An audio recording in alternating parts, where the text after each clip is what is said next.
Депутаттар, күн тәртібін қарауға өтсек, күн тәртібіндегі бірінші мәселені бекітіп алдық. Екінші мәселе мыйзам долбоору, инвестициялық фондордун ишинин маселелери боюнча айрым мыйзам актыларына өзгөртүүлөрдү киргизүү жөнүндө мыйзамдын бириктирилген долбоору, инвестициялык фонддор жөнүндө, баалуу кагаздар рыногу жөнүндө, чарбалык шериктиктер жана коомдор жөнүндө, акционердик коомдор жөнүндө мыйзамдарга экинчи окууга киргизилет. Демилгечи депутаттар Маматалиев, Келдибаев, Бекешев жана өкмөт экономикалык жана фискалдык саясат боюнча комитети караган. Баяндамачылар Айдаров Салайдин Абдраевич, экономикалык жана фискалдык саясат боюнча комитеттин төрагасы. Ошондой эле чакырылгандар Мукамбетов Санжар Турдукожоевич, финансы рыногун жөнгө салуу жана көзөмөлдөө мамлекеттик кызматынын төрагасы. Ошондой эле саавтар катары депутат Маматалиев Марлен Абдрахманович, мыйзам долбоорлорунун демилгечилеринин бири. Сөз баяндамачыда Айдаров Салайдин Абдраевичте. Рахмат, урматтуу депутаттар, урматтуу төрага. Аталган мыйзам долбоору боюнча экинчи окууга мыйзам чыгаруу демилгесинин укугунун субъектилеринен Кыргыз Республикасынын Жогорку Кеңешинин депутаттары Маматалиев, Келдибаев жана Бекешевтер тарабынан демилгеленген мыйзам долбоорго карата бир гана жазуу жүзүндө сунуш келип түштү. Депутат Маматалиевдин сунушун эске алуу менен мазмуну боюнча Кыргыз Республикасынын Жогорку Кеңешинин депутаттары Маматалиев, Келдибаев жана Бекешевтер тарабынан демилгеленген Кыргыз Республикасынын айрым мыйзам актыларына өзгөртүүлөрдү киргизүү жөнүндө Кыргыз Республикасынын мыйзамын долбоору, Кыргыз Республикасынын өкмөтү тарабынан демилгеленген инвестициялык фонддордун маселелери боюнча Кыргыз Республикасынын мыйзам актыларына өзгөртүүлөрдү киргизүү жөнүндө Кыргыз Республикасынын мыйзам долбоору окшош. Кыргыз Республикасынын Жогорку Кеңеши регламенти жөнүндө Кыргыз Республикасынын мыйзамынын 51 беренесинин 5 бөлүгүнө ылайык комитет жогоруда аталган мыйзам долбоорун бир мыйзам долбоорго бириктүү сунуш кылат. Урматтуу депутаттар, комитеттин корутундусу экинчи учурда кабыл алынсын, колдоп берүүңүздөрдү суранабыз. Кошумча сурооңуздар болсо, бул залда отурган Кыргыз Республикасынын Жогорку Кеңешинин депутаттары Маматалиевке, Келдибаевке, Бекешевке Кыргыз Республикасынын өкмөтүнө караштуу финансы рыногун жөнгө салуу жана көзөмөлдөө мамлекеттик кызматтын төрагасы Мукамбетов Санжар Турдукожоевго берсеңиздер болот. Рахмат, баяндаманы уктуңуздар. Таблону бергиле, таблого жазылыңыздар, урматтуу депутаттар. Суроолорго жана талкууга.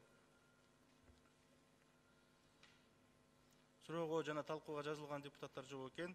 Анда тийиштүү комитеттин корутундусун окуу үчүн сөз Айдаров Салайдин Абдраевичте, экономикалык жана фискалдык саясат боюнча комитеттин төрагасы. Сөз сизде. Комитет төмөндөгүдөй корутундуга келет. Кыргыз Республикасынын өкмөтү 2018 жылдын 17 октябрында 482 менен тарабынан демилгеленген инвестициялык фонддордун маселелери боюнча Кыргыз Республикасынын мыйзам актыларына өзгөртүүлөрдү киргизүү жөнүндө жана Кыргыз Республикасынын Жогорку Кеңешинин депутаттары Маматалиев, Келдибаев жана Бекешевтер тарабынан демилгеленген Кыргыз Республикасынын айрым мыйзам актыларына өзгөртүүлөрдү киргизүү жөнүндө Кыргыз Республикасынын мыйзам долбоору бир мыйзам долбоорго бириктирилсин. Инвестициялык фонддордун маселелери боюнча айрым мыйзам актыларына өзгөртүүлөрдү киргизүү жөнүндө Кыргыз Республикасынын мыйзамды бириктирилген долбоорун экинчи окууда кабыл алуу Кыргыз Республикасынын Жогорку Кеңешине сунушталсын. Рахмат, мыйзам долбоорду добуш берүүгө жөнөтүлөт. Бул маселе боюнча келгендер бара берсеңиздер болот. Күн тартибиндеги кийинки мыйзам долбоору сууга тайдоо жерлерин, жарактуу жерлердин башка категорияларына жана түрлөрүнө которууга, трансформациялоого мораторий киргизүү жөнүндө Кыргыз Республикасынын мыйзамына өзгөртүүлөрдү киргизүү тууралуу мыйзам долбоору экинчи окууга киргизилет. Демилгечи өкмөт агрардык саясат, суу ресурстары, экология жана региондук өнүгүү боюнча комитети караган. Баяндамачы Назаров Айтмамат Кошоевич, агрардык саясат, суу ресурстары, экология жана региондук өнүгүү боюнча комитеттин төрагасы. Чакырылгандар Керималиев Жаныбек Калканович, айыл чарба, тамак аш, өнөр жай жана мелиорация министринин орун басары, Жумаев Нурлан Кадырович, Токой экосистемаларын өнүктүрүү департаментинин директору, Исаков Кумарбек Салаевич, ветеринардык жана фитосанитардык коопсуздук боюнча мамлекеттик инспекциясынын директорунун орун басары. Сөз Назаров Айтмамат Кошоевичте. Рахмат. Саламатсыздар, урматтуу депутаттар, урматтуу төрага. Урматтуу депутаттар, сиздердин карооңуздарга Кыргыз Республикасынын өкмөтүнүн 2018 жылдын 30 октябрындагы номер 570 токтому менен жактырылган суга тайдоо жерлерин жарактуу жерлердин башка категорияларына жана түрлөрүнө которууга, трансформациялоого мораторий киргизүү жөнүндө Кыргыз Республикасынын мыйзамына өзгөртүүлөрдү киргизүү тууралуу Кыргыз Республикасынын мыйзамынын долбоору экинчи окууга сунуш кылынат. Аталган мыйзам долбоору суга тайдоо жерлерин ветеринардык жана фитосанитардык лабораторияларды куруу жана тийиштүү жабдуулар менен жабдуу үчүн жерлердин башка категорияларына которууга мораторийди жайылтпоо максатында иштелип чыккан. Аталган мыйзам долбоорун даярдоо учурунда сунуш келип түштү. Бул бир эле ветеринардык жана фитосанитардык лаборатория эмес, агробиохимиялык лабораториялар деп да кошулду. Комитет экинчи окууда жактырылсын деген корутунду кабыл алды. Урматтуу депутаттар, бул мыйзам долбоорун экинчи окууда колдоп коюңуздарды чакырам. Сурооңуздар болсо, өкмөттүн өкүлдөрү отурушат, берсеңиздер болот. Рахмат. Рахмат, баяндаманы уктуңуздар. Урматтуу депутаттар, табылуун бергиле. Жазылыңыздар суроого жана талкууга. Сөз Өмүркулов Иса Шашенкуловте. Бул мыйзамды колдош керек албетте. Урматтуу коллегалар, жаңы жылдар менен куттуктайм. Жыл ийгиликтүү болсун, эл үчүн бир жакшы тартап келген жылдардын бири болсун. Танан өткөндө биз мораторий боюнча суга жерлерге мыйзам кабыл алдык элек. 2009 жылдын 31 июлуна чейинки курулуш болгон жерлер боюнча. Мына ошо мыйзам кабыл алып атканда мен көп сунуштарды киргиздим эле. Экинчи этап менен өкмөт киргизебиз деген. Ошол половинчатый болуп калат деп айткам. Мына бүгүнкү күндө дагы ошол бүгүнкү күндө дагы нааразы болгон биздин жарандар болуп атат. Ген план деп айыл өкмөттөрдүн мындан аркы населенный пункттердин баары тең трансформация болуп калды. Андан тышкары могу тегеректеги 2 райондогу билесиздер, Дастанбек Арсбекович, өзүңүз катышкан комиссиядагы сиздердин дагы сунуштар четке кагылып калды эле. Ушул маселе кайта өкмөттү кайта кайрылып келиш керек деп мен сунуш берет элем. Маселени чечиш керек. Принцибинде чечиш керек.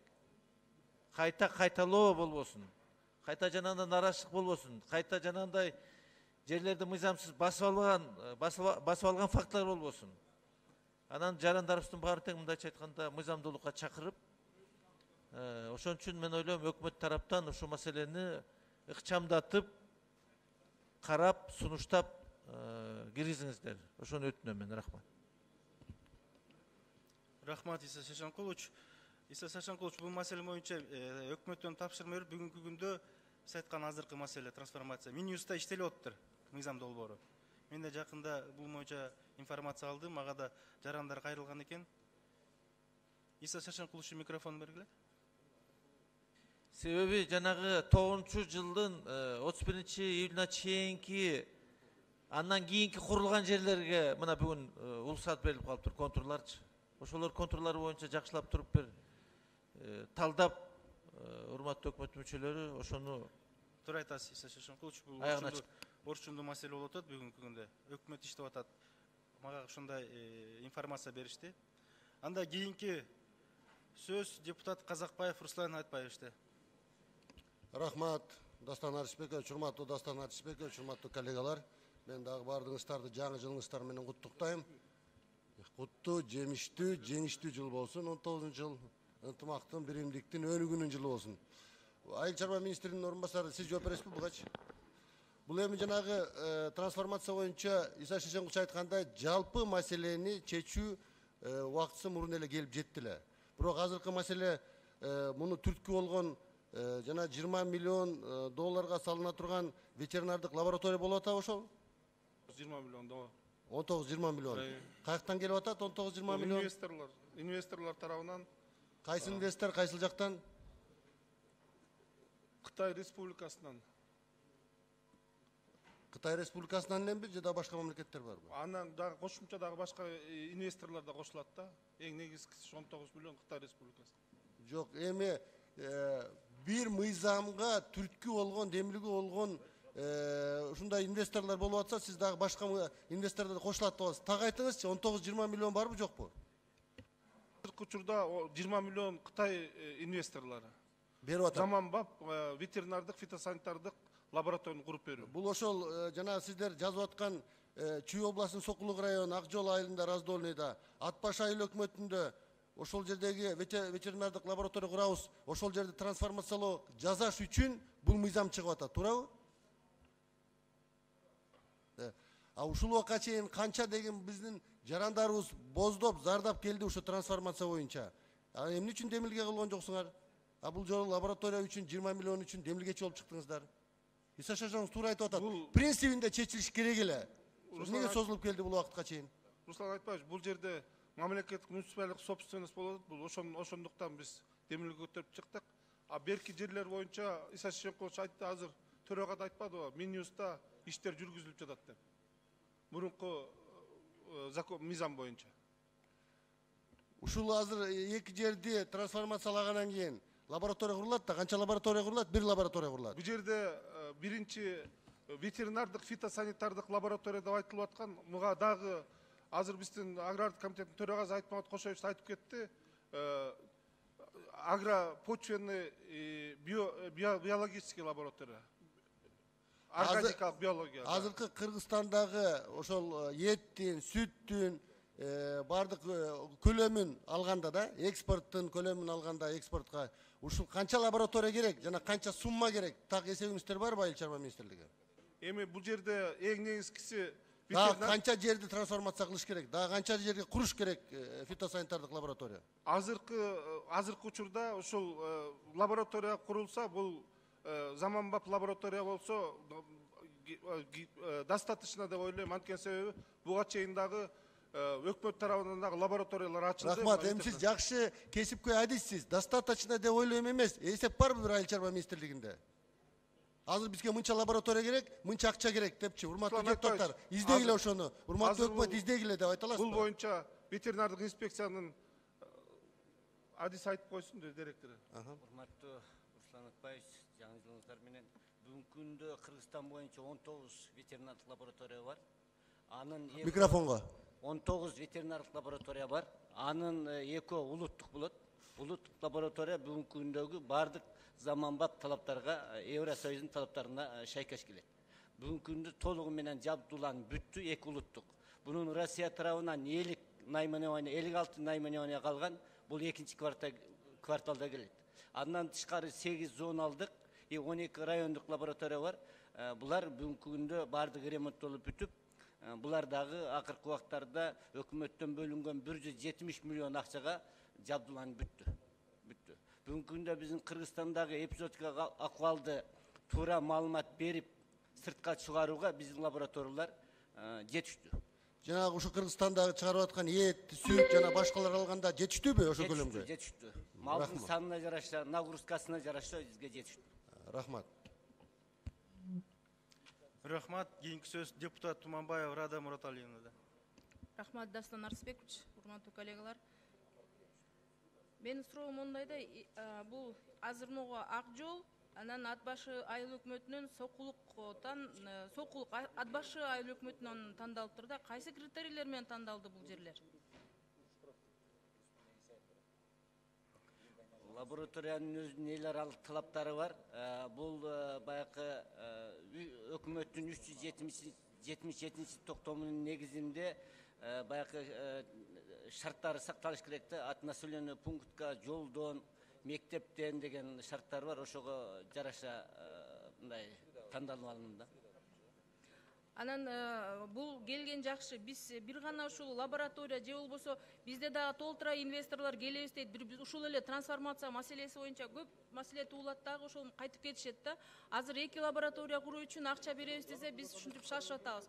Ал эми жакында эле биздин комитет Дашман айыл өкмөтүнө барып келдик, базар коргондо. 45 соток жерди трансформациялап атат. Ушул айыл өкмөт менен ортосунда сүйлөшө албай, ушул таза суу маселеси кармалып турат да. Келгиле анда ошондо закон кылып бияка силер алып келгиле ошолордучу. Анан кийин дагы экинчи суроо, ошол жерде болуп аткан, мисалы үчүн биринчиси деген фитосанитарный курулат деп атасыздарбы? Рада Мураталина, бұл жерде бұл комплекстүү лаборатория болот, ветеринардык, фитосанитардык, агропочвенный, органо-биологический лаборатория. Чүнү ошондо азыр бизде фитосанитария боюнча, ветеринария боюнча бөлгөндө канча лабораториялар бар? Азыр эле айтып кетпеди, Фитосанитария боюнча именно. Фитосанитария боюнча 4 лаборатория бар азыр. Бизде 4 лаборатория болсо, ар жерде жайгашкан. Эмнеге анда биздин ошол жака кеткен биздин жер жемиштер кайтып келет? Эмнеге бизден алыша албайбы алар? Же биздики не соответствует? Рада Мураталина, бұл жерде бардық райондордан чыгып аткан, мисалы фитосанитардык лабораториядан чыгып аткан сертификаттарды алып келгендерден чыккан жок. Алар ошол лабораторияларга кирбей сертификаттарды алып кеткен. Же болсо сертификат алып туруп дополнительный үстүнө дагы башка өсүмдүктөрдүн продукцияларын салып кеткендер кармалып атат. Негизичи ошолордон нотификация келип атат. Мына айтсаңыздар, азыр 20 миллионду биз азыр ушул 2 лаборатория курабыз деп атабыз да, лабораторияны курдук дейли болуптур. А кечегидей нарындагыдай картошкабыз 5 сомго түшүп кетсе, ошол фитосанитариянын бизге кереги барбы? Эми картошка менен лабораториянын эки башка. Кандай эки башка? Эмнеге эки башка? Фитосанитарияны ошо картошканы текшерип силер бир жака жөнөтүшүңөр керекпи? Лабораториябыз 4 болсо, тиякта деген картошкабыз чирip атса, эмнеге эки башка деп атасыз? Рада Мураталина, бул жерде лабораториядан сертификат алат. Сертификат менен кетет да. Биздин лабораториядан алынган сертификаттардын бардыгы нотификация болгон жок. Башка жактан кайтарылгандар дагы ошол туура эмес сертификатты оформить эткендер, же болбосо жана азыр башында айтып кеттим. Анда бизде азыр иштеп аткан 4 лаборатория жөн эле отуруптур да, анда ошончо нерсени убара кылып анда. Раз туура эмес салган болсо, сопроводительный документтерди баары текшерилет да. Лабораториянын бардыгы туура салынган. Мына Түп районундагы лаборатория Жок, мен сертификат соответствие жөнүндө айтып атам. Лабораториялардын бардыгы биздин сертификат соответствие жөнүндө айтып атам. Демек биздин сертификат соответствие башка жака өтпөйт экенде, демек кайтып келип аткан болсо. Жок, биздин сертификат соответствие өткөндүгүнө байланыштуу биздин айыл чарба продукциялар башка жака кетип атат да. Ошол сертификаттарга туура эмес алып алгандар, же болбосо жүктү туура эмес оформить эткендер нотификация алып атат да. Бирок ошол нотификация кылган жүктөрдүн бардыгы Кыргызстанга кайрылып келген жок. Бир да случай жок ошол Кыргызстанга ушунча груз келди деген. Дагы менин сунушум, эгерде ушундай дагы бизге чоң-чоң инвесторлор келе турган болсо, ошол эле башка тармакта келе турган болсо, жерлерди трансформация кылып бергенге сиздер дагы өкмөт көңүл бурсаңыздар жакшы болот. Бул биздин экономиканын өскөнүнө да жардам берет. Рахмат чоң. Рахмат. Кийинки сөз депутат Турсунбаев Азизбек Аткозуевич. Саламатсыздарбы, урматтуу депутаттар. Менде мындай суроо бар. Бул эки лаборатория тең ушул Чүй областында жайгашат да, туурабы?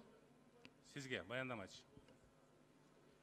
Азизбек Аткозуевич, лаборатория азыркы курулуучу лаборатория комплекстүү заманбап лаборатория. Бул ветеринардык Чүй областы. Жок, конкретно айтсаңыз, Чүй областынын кайсыл жерлерине курулат? Чүй областынын Сокулук районунда Атбашы айыл өкмөт. Эки лаборатория тең ушул жерге курулабы? Эми комплекстүү лаборатория ооба. Эми бул бир жагы туура. Бирок анан биз эми өзүңүз жакшы билесиздер, бул тоолуу республика болуп эсептелебиз да, туурабы? Суга жерлер тар, жетишпейт бүгүнкү күндө. Эгер буну биз суга жер эместерге курсак болбойт беле? Же сөзсүз суга жерге куруш керек? Бул жерде Азизбек Аткозуевич, бул требование боюнча азыр инспекциянын замначальник айтып кетти, дагы бир жолу кайталап койсун, башка требованиялар да бар. Кыска айтсаңызчы, кыска бар. Өкмөттүн 377 токтомунун негизинде бекитилген атайын мал союучу жайлар, мал базарлар, андан кийин лабораториялар канча кандай тартипте курулуу боюнча өзүнүн шарттары бар. Ошого ылайыктуу тандалып алынган.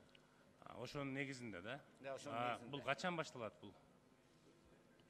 Качан куруп баштайсыздар? Бул жерде ратификация бүткөндөн кийин эле уже башталат. Биз башталат, Эми себеби мен айтып атканым баягы өзүңүздөр жакшы билесиздер, трансформация көп келет да, андан кийин ошол өз максатына жетпей калат. Ошол көпчүлүгүн көрүп атабыз да бүгүнкү күндө. Андан кийинки ошол жерлерден кийин дайын чыкпай ошо менен калып кетет да. Аны эми бул өтө жакшы. Эми инвесторлор келип атса биз колдошубуз керек. Буну сөзсүз колдоп беребиз. Коллегалар да чакырып кетет элем, ушу бул бизге керек. Бул бүгүн болбосо эртең керек болот. Ошон үчүн бул сөзсүз керек, курушубуз керек. Рахмат, колдойбуз. Рахмат. Кийинки сөз депутат Мамутов Талант Турдумаматович. Рахмат, Дастан Арысбекович. Сиз айтсаңыз, кайсыл жерге ошол фитосанитарлык лабораториялар курулган да? Так айтсаңыз. Фитосанитарлык лабораториялардын курулушу өкмөт тарабынан каржыланып, Кара Бура районунда бир лаборатория курулду. Түп районунда бир лаборатория курулду. Азыр Ош областында, Ош шаарында лаборатория бар, аны жаңы заманбап технологиялар менен аны каржыланып атат.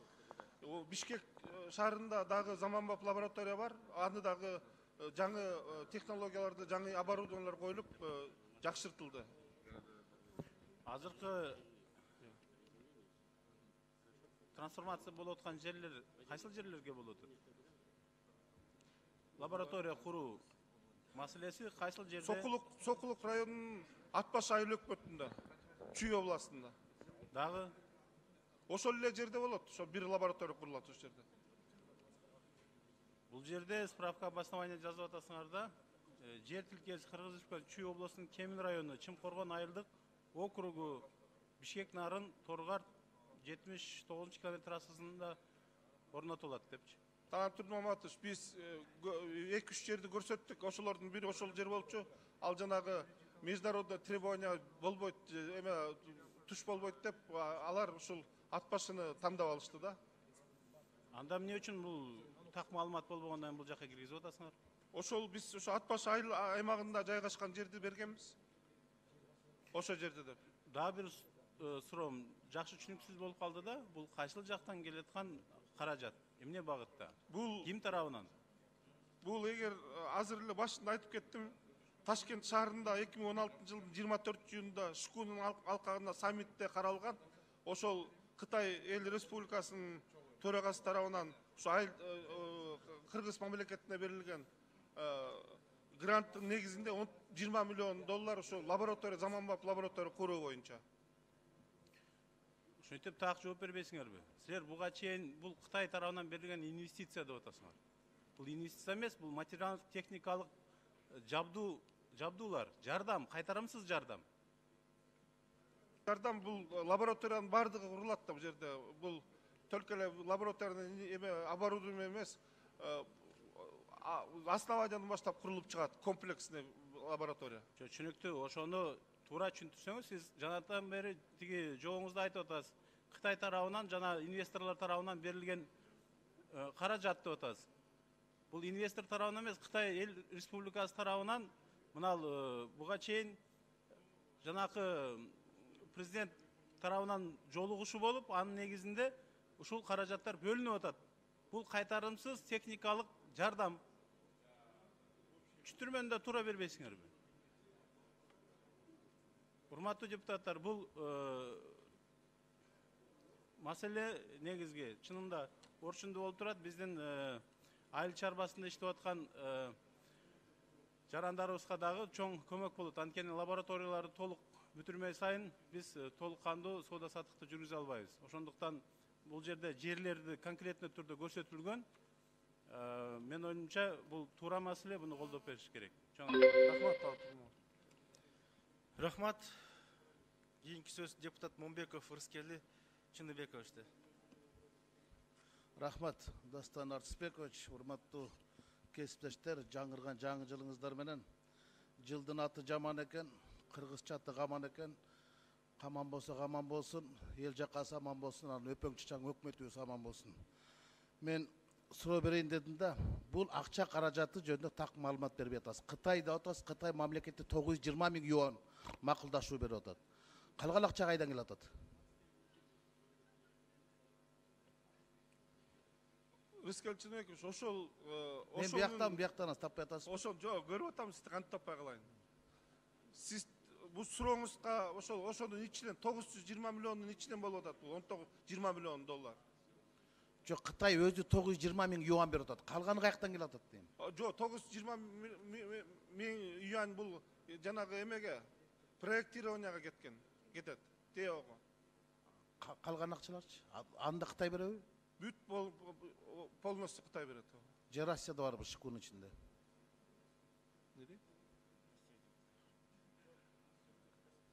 Қытай беріп атады азыр бұны. Анан ушул 19 миллиондун бардыгы ушул канча лаборатория курасыңар? Эми Рыскелди Чыныбекович, негизи ветеринардык, фитосанитардык лаборатория айтылган, бирок агропочвенный лаборатория бизде жок. Эки эле лаборатория бар. Бир Кашкар кыштактан бул жерде. Аны да кошуп атабыз. Анан кийин жанагы биологический, органо-биологический лаборатория деп атабыз. Ошол аны да кошуп атабыз да. Канча лаборатория курайын деп атасыңар 20 миллионго? Бир комплекс лаборатория бар, ошонун ичинен бөлүнөт. Ветеринардык өзүнчө, фитосанитардык өзүнчө, агропочвенный лаборатория өзүнчө, органо-биологический лаборатория өзүнчө. Ошонун баары канча болот? 5-өө? Ошонун баарын 20 миллионго.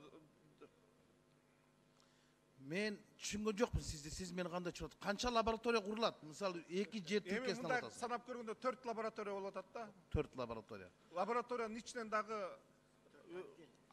өзүнчө бөлүктөр, анын ичинде дагы лабораториялар бар. Ал эпизотический лаборатория, токсикологический лаборатория дегендер болот да. Ошолордун расшифровкасы жок болот атпайбы? Бир лаборатория 5 миллион же 4 миллион доллар болбойт да.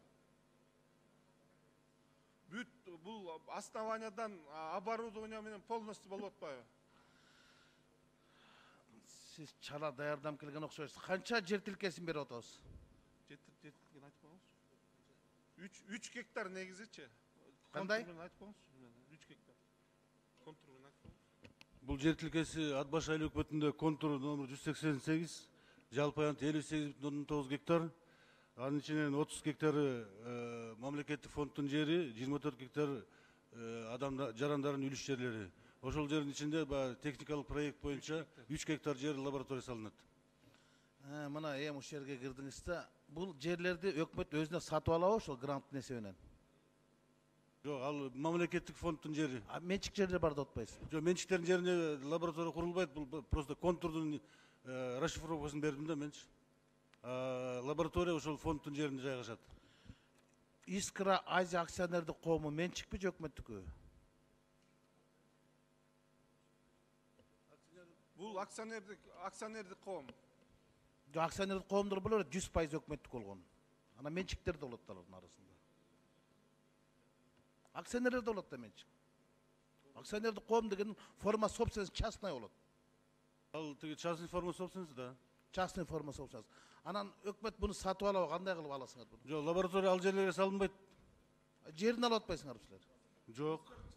Жерде жанагы көрсөтүлгөн биздин предложение берген жерлердин баары жазылып калыптыр. Эң негизгиси бул жанагы кандай жазылып калыптыр? Ким жазып коюптур? Ат башы айыл өкмөтүндө Сокулук районундагы жер тилкеси болуп атат. Ошонун тегерегинде сөз болуп атат. Мен убактын токтоп койсоңор буларды менен кетирип атасыңар. Чүй району Искра айылы фабричная көчөсү Искра Азия акционерлик коомунун территориясы дейт. Жазылып жүрбөйбү мыйзамда? Берип коюңуз.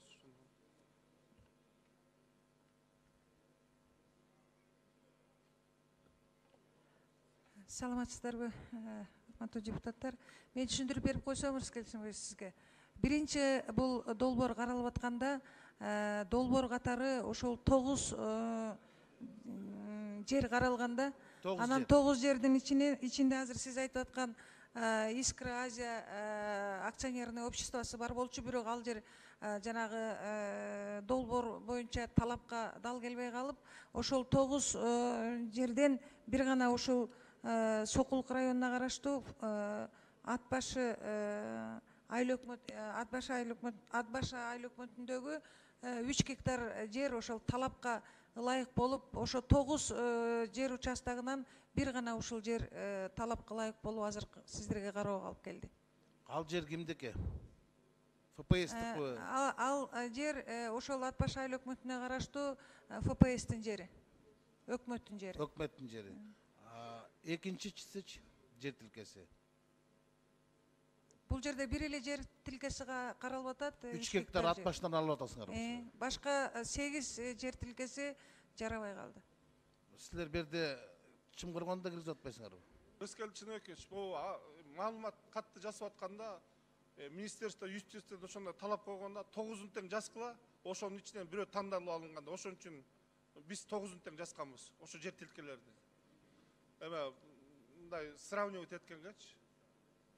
Анан ошонун ичинен ошо ат баш айыл өкмөтү тандалып алынды да, калгандары уже атпадайт да буякта эметкенде. Экинчи суроо, өкмөт өзүңөр келгенде ушундай өгүздөө күчүңөр менен өкүрүп бакырып кирет десиңер да. Мынагу Воен Антоновкадагы 271-296 контур боюнча күн ара ушул жерде митинг болуп атат. Эмне бирөөңөр басып келип туруп бир түшүндүрүү иштерин бербейсиңер? Алар жогорку кеңештин алдында турушат. Биз күнөөлүү баштанып. Айтып бериңизчи, эмне үчүн алардын кызыл китептери колунда турат, а бүгүн алар көчөдө жүрөт? Күнүгө жогорку кеңештин алдында турат.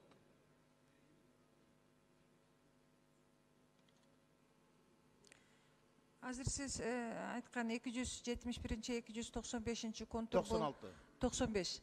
271-295 контур Воен Антоновка айыл өкмөтүнө карайт, сууга тайдоо жери болуп эсептелет. Азыркы мезгилде жанагы сиздер колдоп берген мыйзамдын талабы боюнча 2009-жыл 31-ыйылга чейин салынып калган үйлөр, анан 2009-жыл 31-ыйылга чейин чыккан токтомдор деп талап ошол колдоого ээ болгон. Бул 271 контур менен 295 контур ошол мыйзамдын талабына жооп бербейт. Ошондуктан азыркы мезгилде экинчи маселе каралып жатат. Өкмөттө азыр сиздерге айтылып кетти, Минюстта комиссия түзүлдү. Ушул маселелердин кайсы жол менен, мыйзамдуу жол менен чечүү маселеси боюнча каралып жатат. Негизинен бул өкмөттө кабыл алуу болду. Ал кишилер менен биз 3 жолу жолуктук, жеринде барып дагы түшүнүк бердик. Негизинен алар түшүнүштү, андай ачык, айкын маселелердин бардыгы түшүндүрүлүү жол менен берилди. Жакшылап түшүндүрсөңөр албалар бул келбейт. Кечелер турган мурдайын ушеде турушат алар. Кызыл китептерин кармап турушат. Анан кызыл китептер бар жерлерди сот аткаруучулар барып буза уктаптыр. Андайга жол бербеш керек да. Ошол бузула турган болсо, ошого чечим чыгарып берген госрегистрдин, анан токтом чыгарып берген акимдин үйүн биринчи. 10 секунд бергиле. Ушул жерде тургандардын эч күнөөсү жок да. Кызыл китеп менен алар өмүр бою иштеп тапкан акчасынан жер алды, там салды, анан бүгүн бузабыз дейсиңер да. Ошол өкмөттөгүлөрдүн үйүн бузуш керек. Биринчи очередь. Караңыздар буну. Алардын эч кандай андай маселе жок. Алардын колунда сиз айткан кызыл китеби бар, бирок тилекке каршы баягы багыты айыл чарба багытында деп берилип калган. Бирок азыр ал маселе каралып атат. Рахмат. Кийинки сөз Касымалиева Аида Камчыбековна. Рахмат, Дастан Артисбекович. Жаныбек Калканович, түшүндүрүп койсоңуз, мына маалымкат негиздемеде так жазбай атасыздар да. Себеби дегенде ал жерде 3 жер тилкеси сунушталып, анын бирөөсү тандалды деп атасыздар. Азыр кайра эле 9 жер тилкеси сунушталган деп атасыздар. Ошондо баш айланып калып атат да. Так жазып койсоңуздар. Анан эмне себептен 19-20 миллион доллар деп болжолду жазып атасыздар. Бул бир суроо. Бирок негизги суроо, эмне себептен ушул жер тилкеси тандалып алынды? Кайсы критерийлер боюнча? Азыр ветеринария сиз айтып койсоңуз, анан кийин айтайын. Бул бөлүнгөн акчалар негизинен баягы түзүлгөн пландын негизинде, андан кийин жабдууларды өздөрү эсептеп чыгып, жабдуулар, оборудованияларды. Ошонун баарын кошкондо ушуга чыккан. Жок, ушул жер тилкеси эмне себептен тандалып алынды? Башка жер тилкелеринен айырмасы эмнеде? Эмне себептен башка облустарда болгон жок?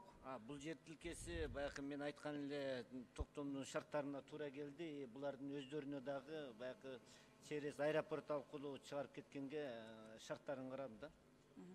Трансформацияга канча жер трансформация болот? 3 гектарбы же андан көбүрөөкпү? 3 гектар гана жер. 600 миллион юаньдын канчасы акча түрүндө келет, канчасы жабдуу түрүндө келет? Алар бул азыр ратификация болгондон кийин бүт бардык обоснование менен технически жасалат, ошондо бардыгы көрсөтүлөт ошондочу. Ага чейин жокпу азыр? Азыр негиздеме. Ошол жалпы сумманы азыр өткөзүп атабыз, анан кийин расшифровка полностью жасалат. Канчага оборудование алынат, канчага лабораториялар курулат.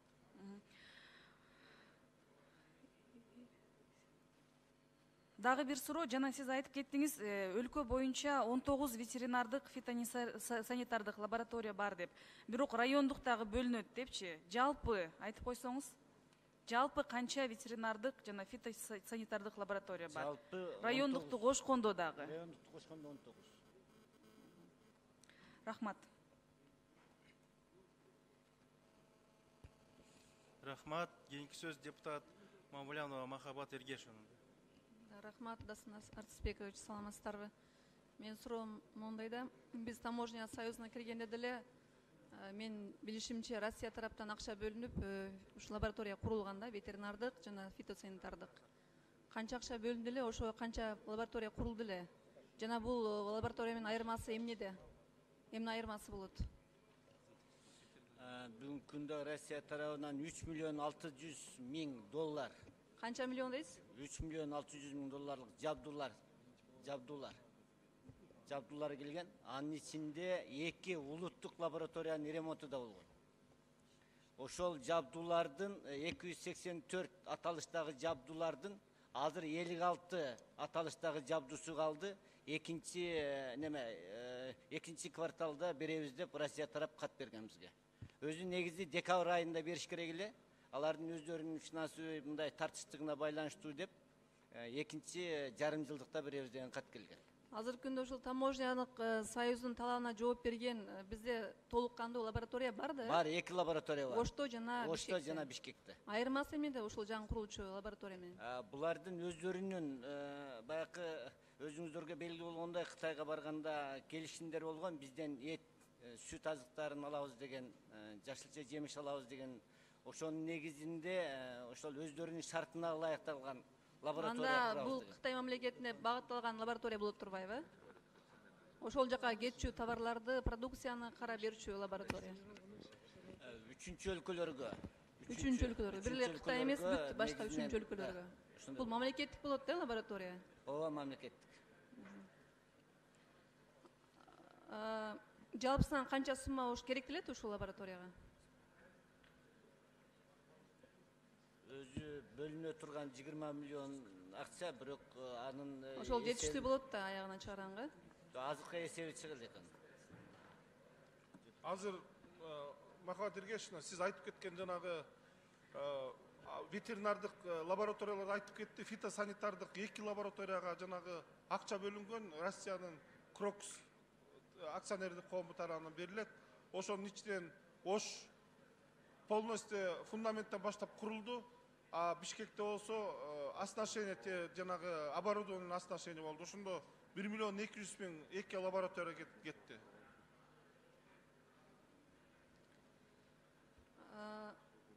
Органикалык продукцияны дагы текшерсе болобу? Ошол жаңы ачылган лаборатория жана Оштогу Бишкектеги. Сиздин ошол органика боюнча көтөрүп аткан маселеңиз как раз органика боюнча да сиз да иштеп атасыз менен кошулуп. Ошол лабораторияга ветеринардык фитосанитардыкка ошо органика боюнча да кошуп атабыз. Жанагы биоцентр да бар эмеспиз, ошол сыяктуу лаборатория болсун деп. Жана жаңы курулчу лабораторияга.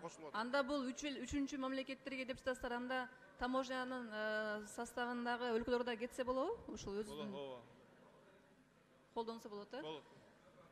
Могу трансформация боюнча суроодо өкмөттүн өкүлдөрү карасаңыздар, азыркы күндө бала бакча курганда дагы трансформацияны талап кылып жатышат да. Ошол эле кезде бул жакта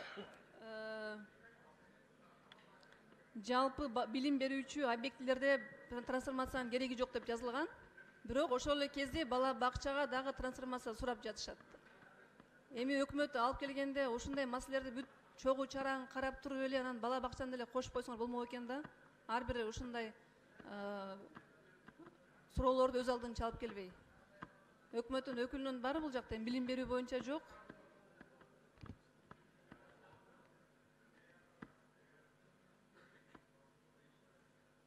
Мораторий жана общеобразовательный ошого бала бакча кирбей калат. Жок, салганга мораторий жок, только мамлекеттик жана муниципалдык объектилерге мораторий жок да. бирок бала бакча курганда деген жок экен. Общеобразовательныйга кирет Ал жок экен. Ошондуктан бизге элер кайрылып атат да, ошого биз трансформация жасап атабыз, чуркап атабыз депчи. Ошондо эле мындай так жазып коюш керек да бул жака. Трансформация кылыныш керек, если ал жерде тиги башка категорияда жерлер болсо. Мамлекеттик жана муниципалдык болсо гана трансформация болот. Мораторий жок, трансформация кылыныш керек да, бирок ушул туура эмес деп ойлойм да. Сиздин оюңуз кандай? Бул эл ошого чуркап атпайбы? Мамлекеттик бул билим берүү тармагы болгондон кийин айырмасы жок да булчу.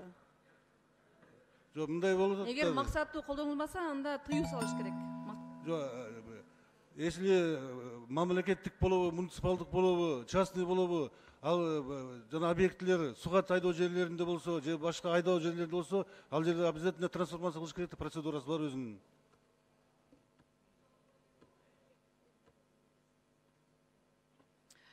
Суроо кезеги Байпакбаев Экмат Журукбаевичте. Рахмат, урматтуу төрайым. Мен мындай жана кылган силерге мындай суроом бар эле. Канча тонна экспорт эт у нас потенциал бар. Вот ушул лабораторияны курдук, Кытайдан алып, сүйлөшүп. Анан кийин канча тонна этти биз экспорт кыла алабыз азыр? Расчет барбы Минсельхозда? Экмат Журупович, ушунун расчету бар, бирок сизге мен кат түрүндө берейинчи шуну. Мен буну мындай берип аткан суроо не ради любопытства. Bizde потенциал откормочной базы очень слабый, практически нету. Мына силер билесиңиздер, убойный цех турат мына жолдун боюнда, объезднойда. 500 баш бир күндө аякта бир эле баш союлат азыр. Аны барбы маалымат сизде? Бүгүнкү күндө Кыргызстан боюнча жакыныраак айтсаңыз угулуп атат. Бүгүнкү күндө Кыргызстан боюнча 84 мал союучу жай бар. Анын ичинен азыркы тапта эл аралык талаптарга жооп берип, хастан өтө турган 3 убойный пунктту азыр реестрге киргизип атабыз. Канча мал союлуп атат аякта барбы маалымат сизде? Шуну айтсаңыз мага. Маалымат ар бир убойный пунктта где-то 400-500 миңден мал союлат Кыргызстан боюнча. Ушул шаардын түбүндө турган малды канча мал союлат? Давайте эртең экөөбүз барып ушул жакка сиз менен көрөлүк. Аякта бир баш эле союлат. Эт деген бизде тоого кетет. Надо откормочную базу нам усиливать. Баягы союзный системада бар да откормочная база. Ушу менен барып туруп экспорт этти ойлош керек. Кандай жалкаш, мы с вами же об этом много говорили. Эми бул лабораторияны куруп алып, мына боюна окшоп болуп бекер турат. Бизнесмен алып куруп, кредит алып, азыр эмне кыларын билбей отурат. Урматтуу депутат, азыркы күндө Россия 2007 жылы, Казакстан 2012 жылы эпизодикалык акыбалдын оордугуна байланыштуу мына ушул эт азыктарына баягы тыюу салынганда азыр сүйлөшүүлөр келип атат, болуп атат. Өзүңүздөр билгендей бүгүнкү күндө эпизодикалык акыбалыбыз жакшы. Малдарды идентификациядан өткөрүп атабыз. Ошого байланыштуу 3 мал союучу жайды атайын Россиядан келип текшерүүдөн өткөрүп кетти. Анча-мынча кемчиликтери, мына строительный кемчиликтери бар экен. 1-2 айда бүтөт. Куда кааласа мына 3 айдын ичинде 3 убойный. Бул түшүнүктүү. Сиз бул справка, стандартный справканы айтпай эле коюңузчу, аны билем. Аны мен алгам. Ал бул стандартный ответ, баягы кантип айтсам, затирание ушей. Мындай айталычы, ушу откорм кыла турган эмне керек бизге? Айтып кылачы мага, Минсельхоз. Экмат Журупович, откорм боюнча өзүбүз сиз менен деле чогуу жолугушканда сүйлөшүп атабыз. Негизи азыркы көп фермерлердин бардыгын откормга өткөзүп атат. Породаларын алмаштырып жанагы эт багытындагы уйларга өтүп атышат. Бирок азыр эле ветеринардык инспекциянын башчысы айтып кеткендей, эпизодикалык акыбалдын туура эмес болгонуна байланыштуу азыр граница жабыгынан турат. Эгерде граница ачылса, ошол откормочныйлардын бардыгы ошол жанагы мал союучу жайлардан сойдурат дагы жөнөтө башташат. Жаный Калканович, биз если этти экспорт кылабыз десек, biz корня должны поменять систему сельского хозяйства. Biz жер деп атабыз, мына алакандай жерди алып келип бияка спорить этип атабыз, трансформация тиги деп. Биз азыр ФПСтин жери находится в руках местных айыл өкмөт. Фактически использование их, как используется, что делается с этой землей, эч кандай маалымат жок. Укрепление девиз, мы хотим создать МТСы, в свое время создавали, на өнүгүүнүн программасы бар. МТС-те қалды ушу өтімен, өкметтің тоқтымы. Турабы? Анан никто не собирается... Уақыт қошып қойыңыздар. Никто не хочет землю отдавать, чтобы укрупнить. Только укрупненная сельскохозяйственный кооператив может стать экспортным потенциалом страны. Ушуну программаны иштеп чыгарыш керек. Ала кандай алып келип. Рахмат. 10 секунд бергиле. Мен ушуну айтып кете турган, мен сельхозго көптөн бери айтып атам. Келгиле ушу программаны иштеп чыгалык. Жердин маселесин райондарга өткөрүп туруп, аны укреплять этип туруп, өкмөт кожоюн болуш керек ал жерге. Азыр биз таратып салдык жердин. Билбейбиз кимде экенин жер. Рахмат. Кийинки сөз Карашев Алазимович. Рахмат, Дастан Арыспекович. Урматтуу кесиптештер, мен да жаңы жылыңыздар менен баарыңыздарды куттуктайм. Жакшы ийгиликтин жылы болсун. Анан айтат элем бул маселе боюнча лаборатория Кыргызстан үчүн керек, бул талашсыз. Бул сөзсүз курулуш керек да. Бирок мен суроо берейин дедим эле, мына азыр сиздер атайын мыйзамга өзгөртүү кирип келип атасыздар. Ветеринардык, фитосанитардык лаборатория деген сөздү коштурупчу. Анан 20 миллион инвестиция 3 гектар жерде трансформация кылыш үчүн эле да. Ушу менен эле чектелеби же эртең дагы келесиңерби? Дагы эртең бир инвестор келип туруп 10 миллион доллар алып келип, анан бул жерге да момундай курам десе, анан дагы өзгөртүп, кайра эле өзүбүз жумуш кыла беребизби деп атам да ушуну. Алазимович, туура маселени көтөрдүңүз. Комитетте да ушул маселе көтөрүлгөн, айтылган. Только ветеринардыкты ошол эми өзүңүздөр да айтып атасыңар, мындай комплексный закондорду, мыйзамдарды алып келгиле деп. Ушунда жанагы ветеринардык, фитосанитардык, агропочвенный, анан жанагы органобиологический деп кошуп аткан себебибиз ошондон да. Анан жана токой деп экологический дегендер аларды киргизбей коюлду да. Жо бул сиздердики мейли айыл чарбасы боюнча. Мен жалпы өкмөттүн өкүлдөрүнө кайрылгым келип атат да. Ушунда терең изилдеп, ушул мыйзамды уже канчанчы жолу өзгөртүп кирип атабыз. Акыркы эле 6 айдачы. Ушуну бир мындай бир системный бир алып келбейсиңерби? Ошону жакшы болот эле да. Анан ар бир инвестор келгенде эле кайра келе берсек, анда жөнүндө отура беребиз да бул жерде. Анан экинчи суроону айткылачы, мына мисалы үчүн канча жылда бүтөт мунун лабораториянын курулушу? Анан бир экономикалык бир эффективдүүлүгүн бир эсептеп көрдүңөрбү? Эмне болот бизге? Ал Азимович, бул жерде жанагы 18-21 деп предварительный айтылып атат маалымат. Бул эме өткөндөн кийин, тиги мыйзам өтүп ратификация болгондон кийин бардыгы досконально жасалып туруп, силердин астыңарга да келебиз, көрсөтөбүз. Жо өткөндөн кийин келбей эле койгула, өткөндөн эртерээк бүтүргүлө лабораторияны силерчи. 19-21 жылга деп айтылып атат, жылды. Демек 21 жылдан баштап биз Кыргызстандын продукциясын бүт чет мамлекетке, бүт эл аралык стандартка жооп берген лабораториядан өткөзүп экспорт кылабыз, Кудай буйруса ошого баратабыз. Ошого жетелик анда. Анан дагы бир трансформация боюнча айтып кетейин дедим эле. Мына бизде былтыр табигый кырсыктан жабыркаган мына Заргер айыл өкмөтүнүн Өзгөн районундагы Аю айылынын жер берилген да эле. Ошондой эле Жалпак таштан Жаманадырга көчтүрдүк эле. Ошол мезгилде мына жериндеги Кызыл Акчабыр Төрткөр айыл өкмөттөрүнөн жөнөкөй элге дагы биз жериңерди бергиле, силерге да бир бөлүгүн беребиз деген маселе көтөрүлүп турду да. Бүгүнкү күндө ушул маселе чечилбей мына өкмөттүн өкүлдөрүнө. Элден абдан нааразычылык болуп атат. Биз барсак жеринде ушул маселени коюп атышат. 10 секунд кошуп коюңуздар. Өкмөттүн өкүлдөрү ушул маселени да бир көзөмөлгө алгыла. Эртең бул дагы бир мындай бир чыр маселе болот да. Ушул жабыркагандардын трансформациясын сөзгө туруш керек, өкмөт аткарып бериш керек. Рахмат. Жооп бересиздерби? Урматтуу Алазимович, азыркы кезде Өзгөн району боюнча трансформация болгон жерлер бар эле. Ошол жерден 7 гектар жерине Министерство культуры отрицательный заключение берилген да, археологический исследование депчи. Ошол жерди сыртка чыгарып салып туруп, азыркы кезде 17 гектар жерди трансформациялоо материалдардын баары даярдалып киргизилип жатат азыр. Рахмат. Кийинки сөз Турузбеков Бактыбек Сагындыковичте. Рахмат, урматтуу төрага, урматтуу депутаттар. Мен да баарыңарды келген жаңы жылыңар менен куттуктап, ден соолук каалап, ийгилик каалайм. Урматтуу өкмөт мүчөлөрү, мен бул мыйзамды колдойм, бирок биринчи окуусунда да суроо бердим эле, жообун алган жокмун. Канча лаборатория бар бизде жалпы?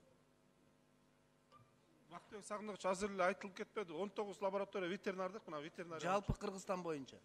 Айтып коюңуз. Кыргызстан боюнча ветеринардык 19 ветеринардык лаборатория бар. 19 лаборатория бөлүнөбү спецификамда, же баары эле общий лабораториябы? Эттики же бардыгы ветеринардык лаборатория. Бардыгы. Фитосанитардык лаборатория 4 фитосанитардык лаборатория, органобиологический лабораториядан 4-тө. 11 эмне лаборатория калган? Айтпады, 19 ветеринардык лаборатория. Фитосанитардык лаборатория 4-тө. Андай лабораторияда айтсаганда агропочвенный лабораториядан 2, жанагы топурактардын анализин алган. Биологиялык, биологиялык лаборатория 4-тө. Анда силерде анализиңер барбы? Келген келишимге лаборатория салабыз деп атабыз, Канча продукция 18-жылы келип, зараженный келгенде токтотулуп, силердин актыңар менен токтоткон жок дегенде бир лаборатория.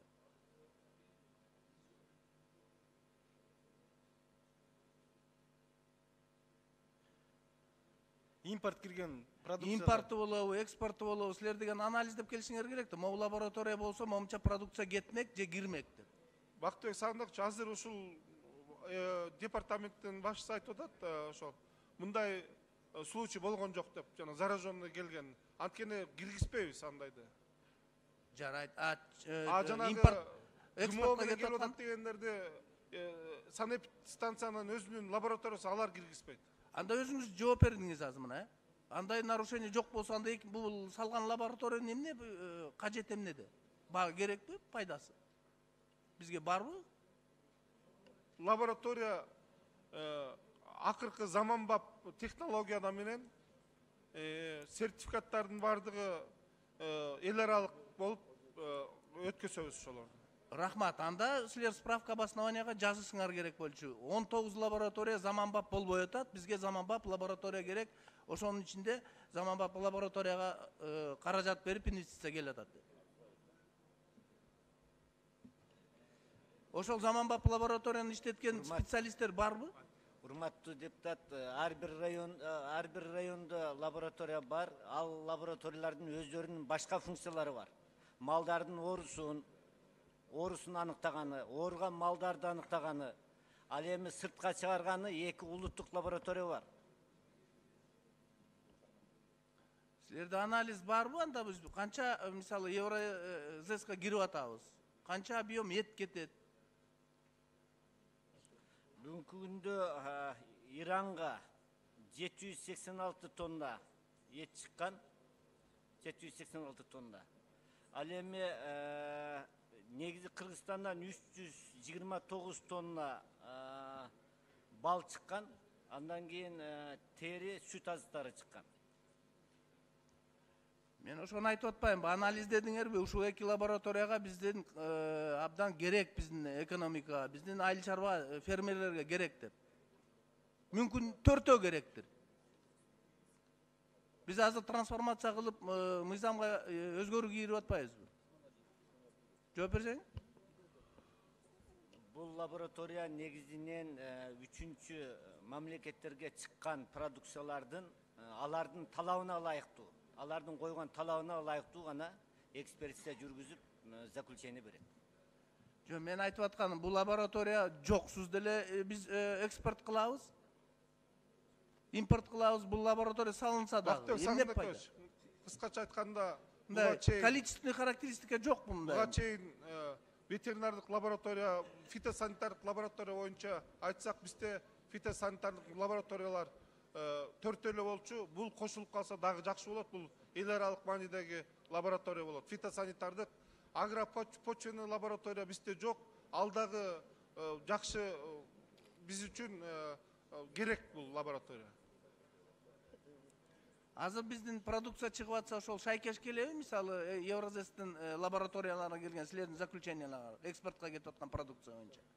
Шайкеш келет да, шайкеш келбесе бул жерде бүт продукциянын баары туруп калмакта. Жакшы, анда келген жаңы заманбап лабораториянын эмне пайдасы бар? Азыр шайкеш келип атса. Өзүңөр жообуңарды укпайсыңар. Урматтуу депутат, негизинен ар бир мамлекеттин өзүнүн ар бир чыккан продукцияга өзүнүн талаптары бар да. А биз ар бир мамлекетке лаборатория сала албайбыз да талабына. Жок, ошон үчүн азыркы лаборатория салынып атат. Бизге мисалы Япониядан, Ирандан, Турциядан, Америкадан эгер биздин азыктарды продукцияны алам десе, алардын талаптары ар кандай болот. Өзгөрү бар да. Ошон үчүн ошого ылайыкталып салынып аткан лаборатория. Мисалы 786 тонна Иранга эт кетип атат дейсиңер. Лаборатория салынса мүмкүн 1,5 миң болуп калабы деп аткан. Ошону мен суроону ошондой берип атам да, ошону. Анда көбөйүүгө шарт түзүлөт. Көбөйүүгө мына Кытайга чыгарылып атпайлыбы этти, ошол да шарт түзүлөт. Мисалы могу лаборатория салынса анда Кытайга кетип турган продукция жеңилденет да, туурабы? Рахмат, мыйзам аябай керек мыйзам, колдойбуз. Чоң рахмат. Рахмат, кийинки сөз депутат Османова Айнура Шербаматовна, да? Рахмат, Дастан Артисбекович. Мен суроом, мына азыр айтып өттүңүз, Кыргызстандан чыккан эт продукциясын, эт азыктарын. Кыргызстандын өзү кандай потенциалы бар? Эт азыктарын чыгарганы, сүт азыктарын чыгарганы. Бүгүнкү күндө мына конкретный кандай анализ бар? Ошону айтыңызчы.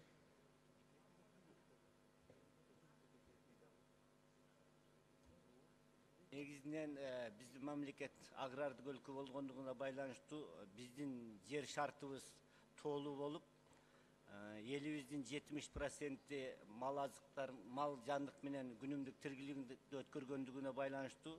Анан экинчиден биздин экологиялык таза, бүгүнкү күндөгү таза деп эсептеген мамлекеттердин катарына киребиз. Ошон үчүн биздин эт азыкты алам деген мындай кардарлар көп. Конкретно айтпайсызбы, кандай показательдер бар бүгүнкү күндө? Сиз мына айттыңыз азыр, чыккан Иранга чыккан этти айттыңыз. Бүгүнкү күндө Кыргызстандын кандай потенциалы бар? Конкретный точно жооп берсеңиз. Биз эми азыркы лабораториялар курулуп, Россия, Казакстан, Кытай боюнча келишимдер мындай чечиле турган болсо, фермерлер сөзсүз түрдө көбөйөт.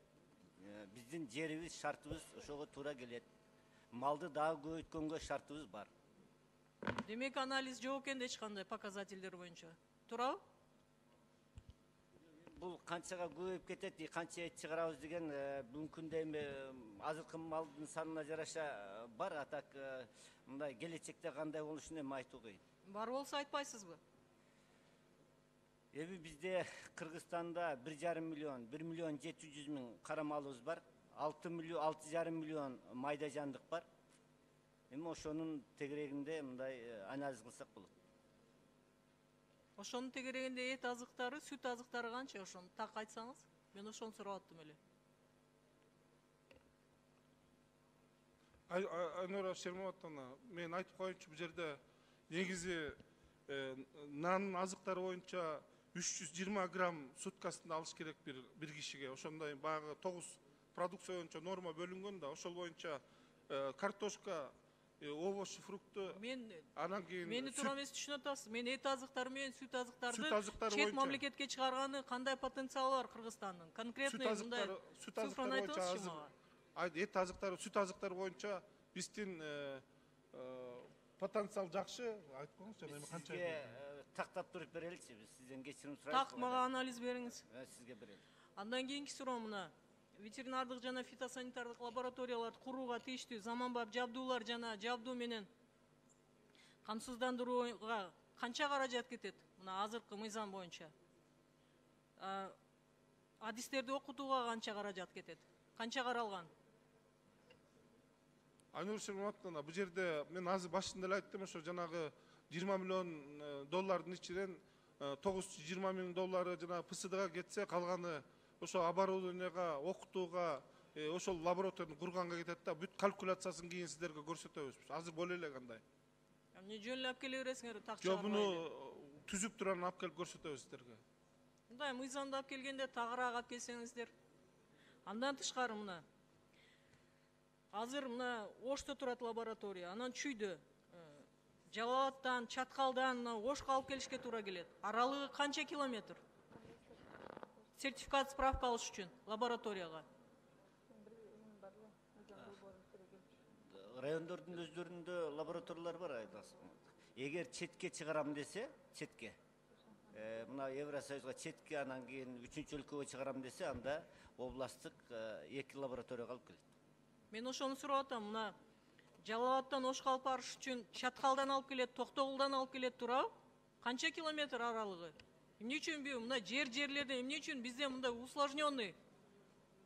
Айнур Шерматовна, бул жерде орустардын жанагы каржылоосу менен бизге фитосанитардык лабораториялар, жанагы экспресс фитосанитардык лабораториялар келген, передвижный. Ошолор барып, мына бөлүнгөн аяка. Эгерде ошол Жалал Абадта лаборатория барып, ошол жерден чыгарып, дыйкандардын продукциясын ошол жерден чыгарып кеткенге, сертификат бергенге мүмкүнчүлүктөрү бар. Четке чыгарыш үчүн Четке чыгарыш үчүн ооба, биздин толук кандуу сертификат бере алабы? Сертификат бере алат. Ошол боюнча да маалымат бериңизчи мага. Маалымат беребиз. Нарындан чүйгө алып келишке туура келип атат. Чүйдө азыр лаборатория бар. Дагы мына экинчи лабораторияны курган атасыздар. Эмне үчүн жерлерде Нарында же Жалал Абадта курулбайт дейм да? Бул эмне себептен бул? Эмне кызыкчылык бар, ушуну айтыңызчы. Лабораториялардын бардык жерлерде курулуп атат, Айнур Шерматовна. Ошондой эгер курулбай калган район областтарга ошо жанагы передвижной лабораториялар барышат. Передвижной лабораториянын сертификаттары жарайт. Чет мамлекетте бүт стандарттарга жарайт, бүт стандартка жарайт, да. Жооп бересиз буга? Жооп берем. Мага так маалымат бериңиз, мен да сурайм бул беребиз. боюнча. Эмне үчүн мына чүйгө курулуп аткан, эмне кызыкчылык бар, ушуну айтпай атасыз? Айтып кетпедикпи? Кызыкчылык эмес бул жерде. Просто бардык комиссионно бүт группа менен барып, жер тилкелерди бардык жерлерди көрсөткөндө ошол жерди тандап алышты жана грант берүүчүлөр. Ошондуктан ошол жерге туш болуп калды да. Жок, грант берүүчүлөрдөн да силер мына Кыргызстанда целый министерствосуңар, туурабы? Целый министерствосуңар да, туурабы? Туура. 10 секунд бергиле. Эмне себептен ошол жерлерде курулса болбойт мындай лаборатория? Ошол жөнүндө сурап атам. Же биз грант бергендердин гана азыркы лаборатория эл аралык стандартта ошол жерди тандап алды. Биз деле каалап атабыз, башка жерлерде курулса деп. Бирок суроо берип атпайсыңарбы? Көп лаборатория болуп кеткен жокпу деп. Ошон үчүн көп лаборатория. Чүйдүн өзүндө деп атам мен. Жерлерде эмес, Нарында эмес, же Жалал Абадта эмес, ошону сурап атам мен. Нарында мисалы жанагы биздин фитосанитардык лабораториялар боюнча биз ошол жерине жиберип, ошол жерден сертификат бере алабыз. Ветеринардык лабораториялар боюнча булар өзлөрүнүн жеринде областтарында бар лабораториялар, ошол жактан бере алышат. 10 секунд бергиле, кош койгула. 10 секунд. Урматтуу замминистр мырза, мен ойлойм, чарбакерлерге биз условия түзүп беришибиз керек. Чүйдө эмес, именно ошол эт азыктары көп чыккан жерде. Көп мына Жалал Абад областында, Нарын областында чыгып атат, ошол жерлеринде эмне үчүн биз мындай волокита создавать этип беришибиз керек. Мен ошол жөнүндө айтып атам сиздерге. Рахмат, кийинки сөз Сабиров Максат Эсеновичте. Саламатсыздарбы, урматтуу коллегалар, урматтуу өкмөт мүчөлөрү, жаңы жылыңыздар менен. Менин биринчи суроом өкмөт мүчөсүнө, өкмөттүн өкүлүнө. Эмне үчүн мына чек ара боюнча келип атасыңар, трансформатор коебуз деп келип атасыңар, ушул проектлер боюнча келип атасыңар, бирок элдин көйгөйү болгон трансформация мыйзамын карап бердик эле. Менин районда 860 гектар мына 8 жылдан бери какшап келатабыз. Ушунун проблемасы чечилбей, өкмөт эмне үчүн бул маселени чечпей атасыңар? Айтып койгулачы.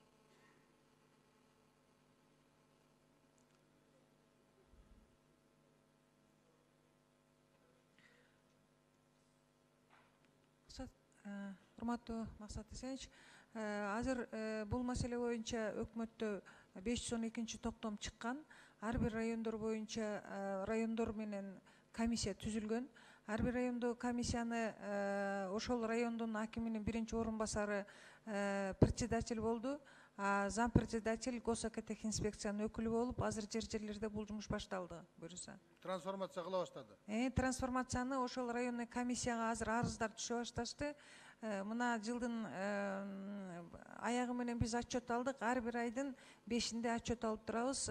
Кайсы жерде кандай көйгөйлүү маселелер бар, кайсы жерде кайсы маселелер каралды деп. Биз жерлерге барганда азыр трансформация маселеси чечилди. Азыр барып акимияттарга кайрыла берсеңер болот деп айтсак болобу? Болот, так айтсаңыз болот, себеби жерлерде уже комиссия түзүлүп, распоряжение чыгып иштеп башташты. Рахмат. Муну айтып сурап аткан себебим, анткени себеби өкмөт акыркы күндөрү жалаң ушу проектлер менен иштеп калдыңар да. Жанталашып проектлер пайда болгондо чуркап келип, ушундай иштерди тез бүтүргөнгө аракет кыласыңар да. Жогорку кеңешке сунуш кыла каласыңар дагы, ошо проекттин аркасынан кубалап жөнөйсүңөр. Как будто ушу проектлердин акчасы менен жашап аткандай болуп атат да өкмөт. Ана мынакей, анын айткан себеби мынакей, Минсельхоз. Эмне үчүн кыйкырып чыкпайсыңар мынакей? Картошка мисалы үчүн Ысыкөл областында жерлердин бардыгында картошка азыр арзандап кетти. Сиздер айткансыңар, чечебиз деп. Эмне үчүн мындай маселелерди чечпей атасыңар да, могу проектлерди жанталашып чуркап келип жогорку кеңеште кыйкырып жүрөсүңөр? Максат Сенович, бул негизи 2 жылдан берки проект. Биз жанталашып чуркап келген жокпуз, ошол өзү менен кетип атат. Картошка боюнча бул көйгөйлүү маселе болуп атат. Биздин эң негизги азыркы учурдагы ар бир жакка кайрылып аткан өзүбүздүн иштерди ошол картошканы өткөрүү маселелерин көтөрүп бардык жерлерге чыгып атабыз. Азыркы учурда анализдеп көрсөк, где-то бир 120-130 миңге чукул картошка калды. Ошонун негизин азырда биздин адистерибиз башка региондордо жүрүшөт. Бул картошка маселесин биз күнү карап атабыз. Биз башкаларга эми кандай чечип атабыз деп атасыңар? 3 сом, 4 сом болуп атат азыр көлдө картошканын баасы. Базарды бааны биз кое албайт экенбиз да. Жогана кандай жардам берип атасыңар? Мына айткылачы мага. Жардам ошол өкмөт кантип жардам берип атасыңар? Мына жакында ошол ассоциация түзүлүп, ошол ассоциациянын мүчөлөрү дагы башка республикаларга барып картошканы алуучулар менен сүйлөштү. Картошка өндүрүүчүлөр менен жакында жолугуштук дагы. Ошо жана Кыргыз Ленд деген. Мейлим, бул болуптур. Быйыл картошка болсун. Эмди жыл эт түшүп кетсе эмне болосуңар? Эми биз бул жерде бүт структураны берип атабыз. Ошондой болот экен да. Анда бизге лабораториянын эмне кереги бар анда? Бизде ушунду эчтекебиз чыкпай атса, эчтекени экспортко чыгара албасак, иштете албасак, анализ кыла албасак, кайсы жыл эмне өндүрүш керек экенин анализ кыла албасаңар. Минсельхоз эмне отурасыңар анда? Максат Сенович, анализ кылып атабыз. Биздин анализдердин баардыгы. Быйыл эмне айдаш керек? Анализ кылып элге айттыңарбы? Айтып атабыз. Эмнени айдаш керек быйыл? Жакында сизге дагы берейин, анда ошо бар анализ структура түзүлгөн, кайсыны кай жерге айдаш керек экен бар, Максат Сенович. Ай, бир да жыл бере элексиңер силер. Как будто бүгүн мен айткандан кийин биз мага алып келип бере алабыз. Жылга беребиз, Максат Сенович. 10 секунд. Ушул жылы эмнени айдасын деп бердиңер силер? Элди эмне айдагыла ошол өтөт деп бердиңер, анализ бердиңер. Структура түзүлгөн, ошо структураны сизге көрсөтөйүн. Жок, структураңардын кереги жок. Кайсыл продукцияны айдаса, эл ошондо прибыль алат. Кайсы продукцияны кандай айда, кайсы районго айда, кайсы климат шарттык болот, кайсыл тиги биржаларда кандай баа болуп атат, ошолордун баардык анализ бар, Максат Сенович.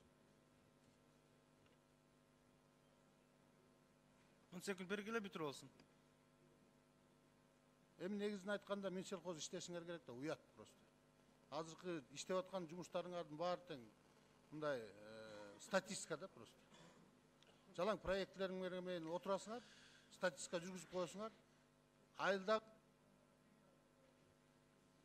Рахмат, сунуштар болду, эске алгыла. Кийинки сөз депутат Мамашева Айсулу Турузбековна. Рахмат, Дастанбек Турузбекович. Мен да ушул Максат Сеновичтин сөзүнө толугу менен кошулам. Сиздер бүгүнкү күндө мындай ушул сиздин министрликтердин жумушуңар толугу менен кандай десем, фиаско болду деп айтсам деле болот. Анткени бүгүн жерлерден бизге көп наразычылыктар келип атат. Сиздин адресиңиздерге ушул картошка маселеси өзү негизи билесиз, бул бир нече областта өндүрүлөт. Ошондуктан ушуга көбүрөөк көңүл бурушуңар керек. Анан сиздер министрлик катары сөз айтканда дагы бул сөзүңөр мындай оор болуш керек да. Жөн жерден чыгарбаган сөз, ушул анализ жасатып, бардыгын санап, ошондон кийин айтсаңар болот. Бүгүнкү күндө биздин жарандарды алдап атасыңар. Жөнөкөй сөз менен айтканда. Биринчиден, экинчиден ушул сиз жаңы эле айтып кеттиңиз, Айнура Шырмаматовна суроо бергенде, грант берүүчүлөр кантип жерди тандап алышты? Буга чейин да бул суроону бергенмин. Анткени трансформация деген бул өзгөчө маселе. Өзүңүз айтып кеттиңиз, ушул грант берүүчүлөр ушул жерди өздөрү тандашты деп. Андай акысы барбы? Грант берип атса эле биз бардык шарттарга макул болушубуз керекпи, же кандай? Айсыл Турсбековна, сиз башында айтып кеткен сөздөрүңүздүн баардыгын кабыл алабыз. Биз жактан кетип аткан туура эмес иштер болсо, же эмне болсо кечирип коюңуздар. Бирок бизден кечирим сурабай, биздин жарандардан кечирим сурашыңар. Негизи тандап алышты деген эмес, бул жерде бул комиссиону бардыгы чечилди. Бул эл аралык стандарт болуш керек экен. Ошонун негизинде ошол жана ат башы айыл өкмөтүнө тандалып алынды. Ошон менен эле бирге бул биз кыргыз тараптан дагы өзүбүздүн салымыбызды кошушубуз керек. Ошондо дагы ошол бизге ошо жол жанагы коммуникациялар туура болгон жерлерди дагы биз ошону дагы эсепке алдык. Сиз жаңы эле суроо берилгенде ушул грант берүүчүлөр ушул жерди өздөрү тандашты деп айтып кеттиңиз. Кечирип коюңуз, туура эмес айтып алып турмун да. Ушундай мен азыр сизге айткандай айтып атам. Анткени ушул болгон ветеринардык, фитосанитардык жана агробиохимиялык лабораториялар мамлекеттик же муниципалдык гана болуш керек, туурабы? Ошондо мамлекеттик же муниципалдык жерлер табылган жокпу трансформациядан башка? Эмне үчүн биз бирдеме эле болсо сразу ушул законго келип эле жакшылап истегендин ордуна келип эле сразу законго өзгөртүүлөрдү киргизесиздер? Тем более трансформация боюнча законго. Башында Айсыл Турсбековна, башында айтып атпайбызбы? Ошол бүт бардыгы ошо мамлекеттик жерлерди, муниципалдык жерлер каралды, лабораториянын бардыгы ошондой жерге курулуш керек. Менчик жердин эч ким бизге бербейт да.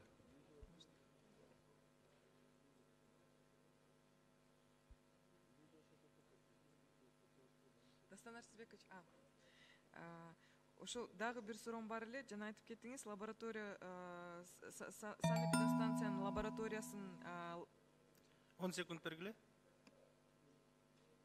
Лабораториясы ушул импортный товарларды текшерет деп.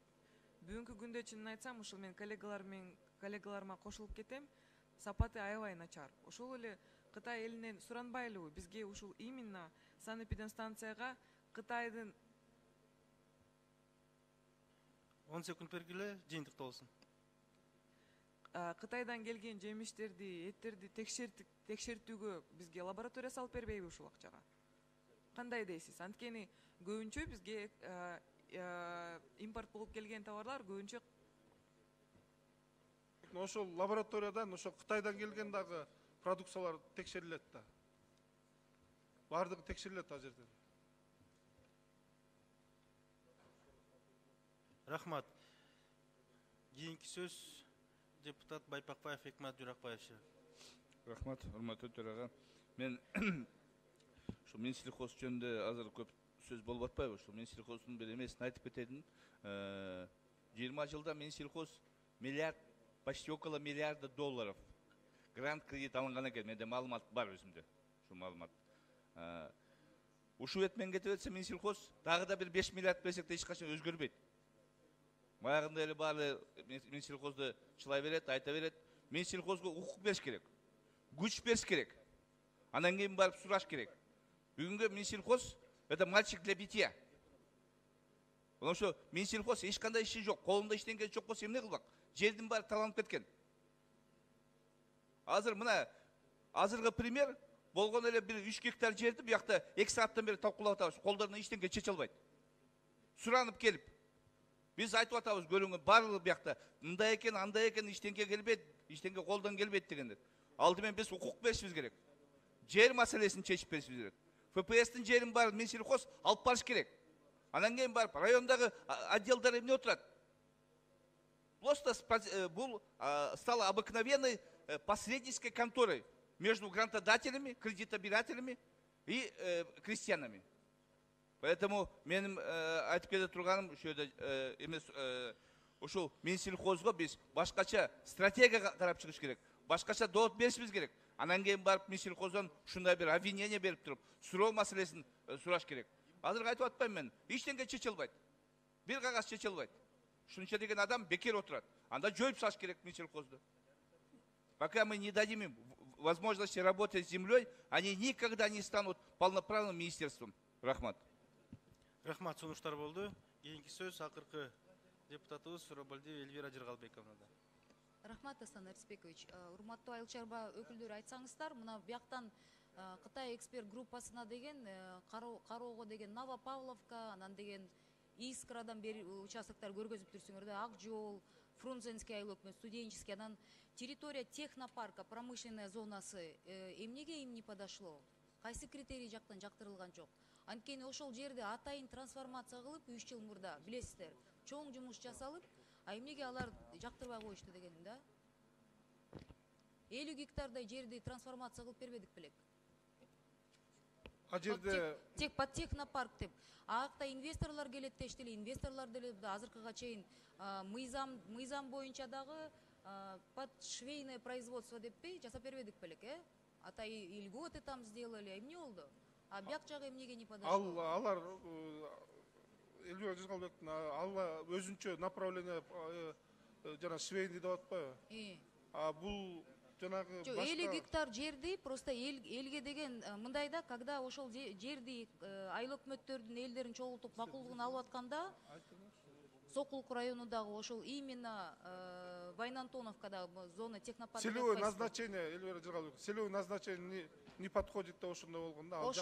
Ошондой сиз тараптан ошондой себеп болду. Же алар тараптан жери жаккан жокпу? Биз тараптан эмес, биз группа, рабочий группа бар болчу, ошонун тараптан. Бүт бардыгын анализделгенде.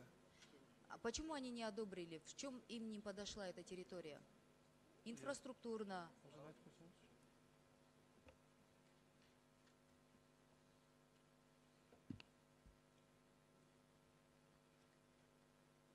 Абдан чоң мындай салгылашуу менен элден ошол трансформацияны өткөрүп бергенбиз да. Абдан чоң обещание менен 2013 жылдан 2018 жылга чейин 5 жыл изучуу кылып атып трансформация өткөн.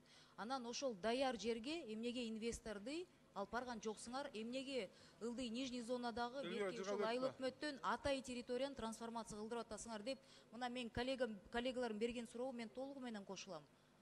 Эмнеге мындай подход болуп атат? Бул жерде биринчи жанагы багыт жагынан туура эмес келет экен, экинчи жагы. А эмнеге багыты жагынан туура эмес болсо, эмнеге списокко на рассмотрение коштуңар анда? Эми биз көп жерлерди көрсөттүк. Жок, кечээнкү жумушту бүгүн кылып атасыңар да. Если изначально бул неподходящий жер болсо, эмнеге анда мындай списокко включили да?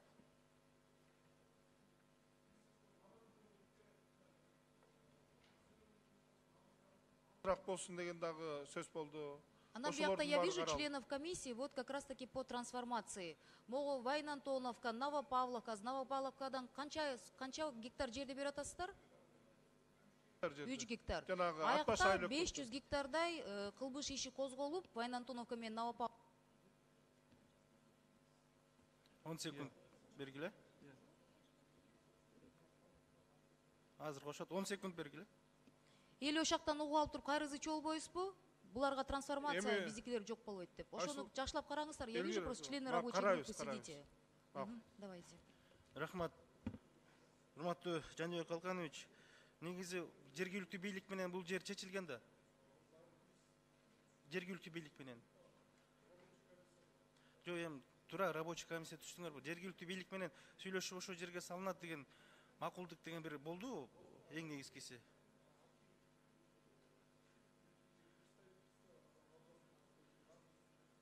Жүрдү, макулдашылды. Ошо керек да, анткени биз берип койсок эртең дагы ар кандай иш чаралар болуп кетпесин, тескери жүрүп кетпесин.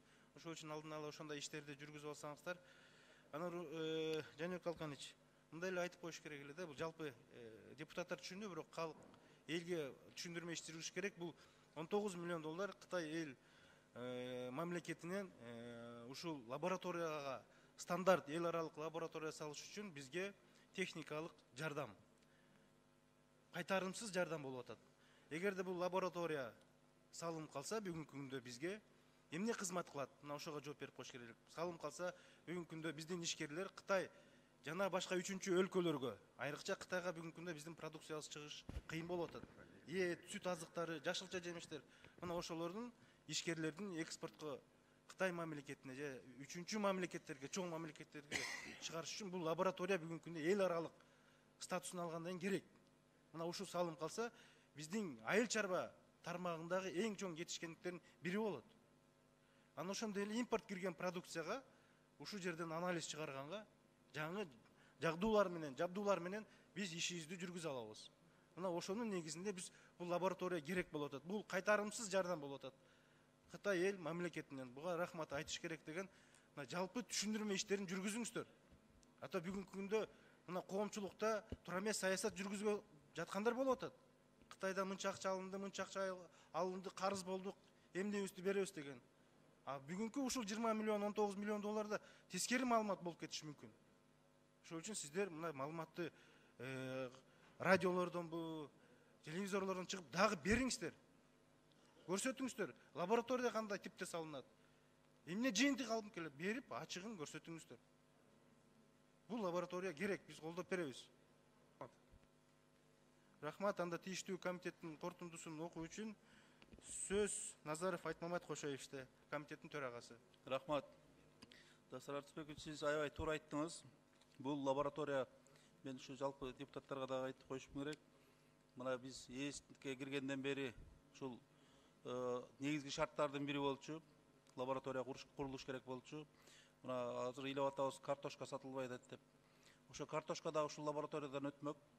Өзүңүздөр жакшы билесиздер, жылдын башында Өзбекстан атайын карантин коюп, биздин картошкаларды киргизбей аткан. Мына ушундай лабораториялар түшсө, курулса, биз өндүргөн продукциябыздын таза экендигин тастыктап, атайын сертификаттарды алсак, ошондо гана биз сыртка алып чыгып сата алабыз да. Ошон үчүн урматтуу депутаттар, туура чечим чыгарып, ушул мыйзам долбоорун колдоп берсеңиздер деп суранабыз. Комитет бул мыйзам долбоорун талкуулап, экинчи окууда жактырды жана жогорку кеңештин кароосуна сунуш кылат. Рахмат. Рахмат. Мыйзам долбоору добуш берүүгө жөнөтүлдү.